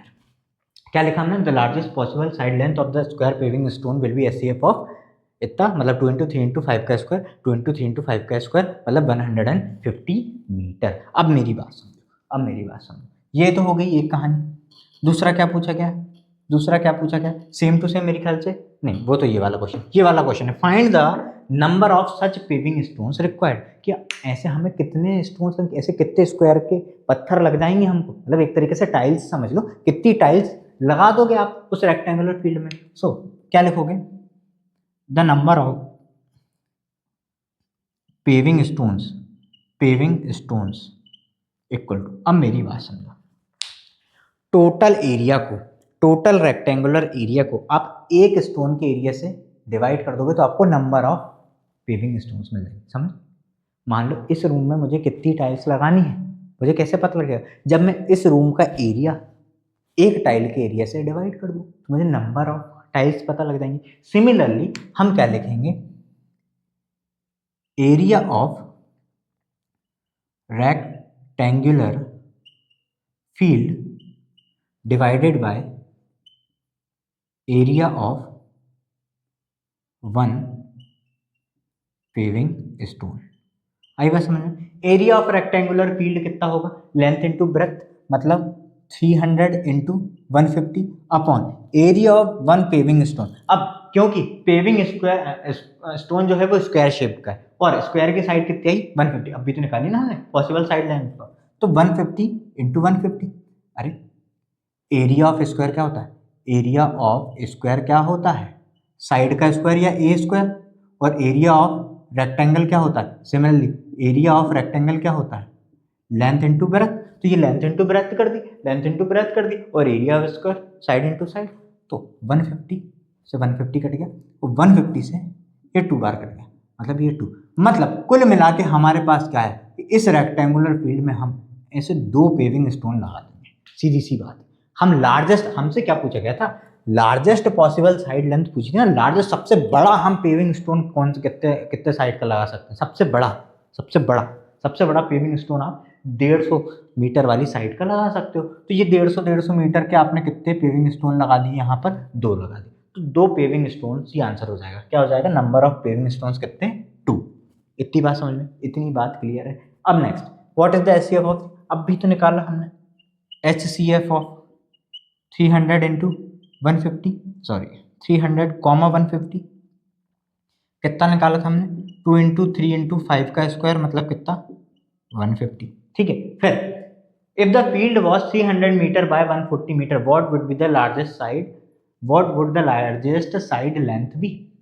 अगर वो 300 बाय 150 की जगह 300 बाय 140 होता तो लार्जेस्ट साइड लेंथ क्या होती। सिमिलरली वही तो करना है। अभी 300 150 का निकाला था, अब 300 और 140 का निकाल लो।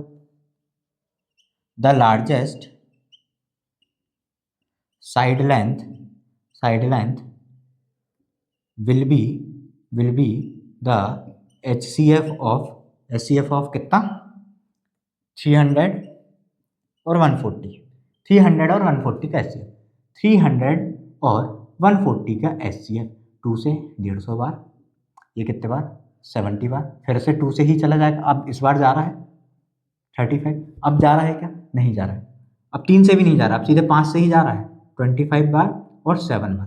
अब क्या कोई कॉमन मल्टीपल इसके बाद नहीं, तो HCF क्या होगा, 2 का स्क्वायर इंटू 5 मतलब क्या, 5 टू जा 10 टू जा 20 मतलब कितना, 20 लार्जेस्ट साइड लेंथ मतलब 20 मीटर, समझ गए, 2 टू 4 4 5 जा 20, तो 20 मीटर जब अगर फील्ड जो है 300 बाय 150 मीटर की नहीं थी, अभी क्या ये 150 के 2 लग गए, 150 के 2 लग गए। अगर 300 और 140 की होती तो 20 मीटर का साइड लेंथ का एक पेविंग स्टोन हम लगाते, और हमसे अगर ये पूछा जाता नंबर ऑफ पेविंग स्टोन, फिर से हम क्या करते, अब यहाँ पर 150 की जगह हम केवल 140 लेते और नीचे 20 इंटू 20 कर देते।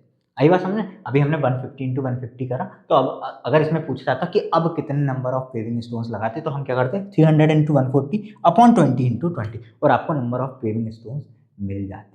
क्लियर है, क्या आपको क्वेश्चन समझ में आया, बहुत आसान क्वेश्चन है, बस आपको थोड़ा सोचना पड़ेगा, क्योंकि केस बेस्ड है, तो आपको पहले सिनेरियो समझना पड़ेगा कि आपसे क्या बोला गया। और मैंने आपको क्या बताया, जब भी कोई नंबर जो गिवन है उसको डिवाइड कर रहा हूँ, जब भी कोई नंबर जो गिवन वालों को डिवाइड कर रहा हूँ तो HCF निकालोगे, और जब भी गिवन वाले किसी नंबर को डिवाइड कर रहे हैं तो LCM निकालो। बस इतना याद रखना। कई बार आपको ये भी हो सकता है कि लार्जेस्ट में ही आपको देख के पता लग जाए कि HCF, बट जरूरी नहीं ना हर जगह, क्योंकि अभी हमने करा था largest possible number of 4 digit, तो वहां पर हमने LCM निकाला था। ठीक है, तो हर जगह ये चीज काम नहीं आती, बट हर जगह काम क्या चीज आएगी, जब भी कोई जो गिवन नंबर है उसको कोई नंबर डिवाइड कर रहा हो तो HCF, जब भी वो नंबर किसी नंबर को डिवाइड कर रहे हैं तो LCM। और इसी के साथ रियल नंबर पर बेस्ड टॉप 20 क्वेश्चंस होते हैं समाप्त। उम्मीद है आपको ये वीडियो पसंद आया होगा। मिलते हैं नेक्स्ट वीडियो में, तब तक के लिए टेक केयर।